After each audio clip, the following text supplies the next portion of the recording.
Well, what's next for Judge Hannah Dugan now that she's been convicted of felony obstruction in federal court? Tonight, we look back at her historic trial and ahead to what's next.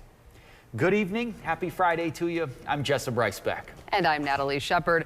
The jury's verdict came down just before 9 last night, and it was a split decision. Judge Dugan was found guilty of the felony charge and not guilty of the misdemeanor charge of concealment. Tonight, we take a closer look at what happened over the course of this week.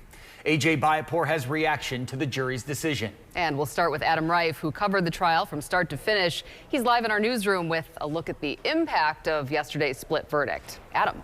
Well, this verdict is an important step, of course, but it's not the final step in this case. Well, the U.S. government is celebrating the guilty verdict. Dugan's defense attorney says the split verdict keeps open the opportunity to clear her name.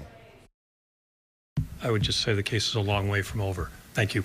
Hannah Dugan defense attorney Stephen Biskupik vowed her team would fight on just moments after the verdict was read in federal court Thursday.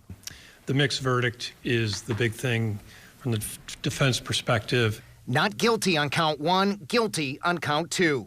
The split verdict is a rare outcome for such similar charges. Biskupik said both charges relied on the same elements. How can you find guilty there and not guilty on the first? While the verdict has been reached, it still needs to be accepted by the judge. So first, the defense team will file for what's called a judgment notwithstanding the verdict. The defense will essentially ask the judge to rule Dugan was not guilty of both charges, separate of the jury's verdict. So they're going to explore that issue and basically say there is not a reasonable jury that can find her obstructing if they didn't find her concealing. Attorney Justin Padway said judges don't want to usurp the jury's power, but rulings separate of a jury's verdict do happen. But it will require the attorneys to relitigate the case. There will first be a briefing where the defense will argue the jury's verdict was inconsistent.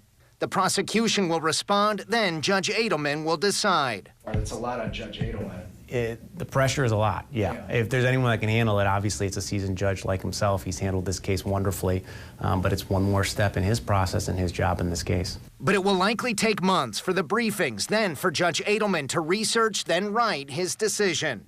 This is just the beginning of a long road ahead. We knew this was going to be a fight to the finish. It has been a fight to the finish. The fight is not over. Now, if the defense is unsuccessful in asking the judge to overturn the verdict, they could also appeal to the 7th Circuit Court of Appeals. Because this appeal process is expected to take a while, no sentencing date has been set yet. Back to you in the studio. Adam Reif live in our newsroom.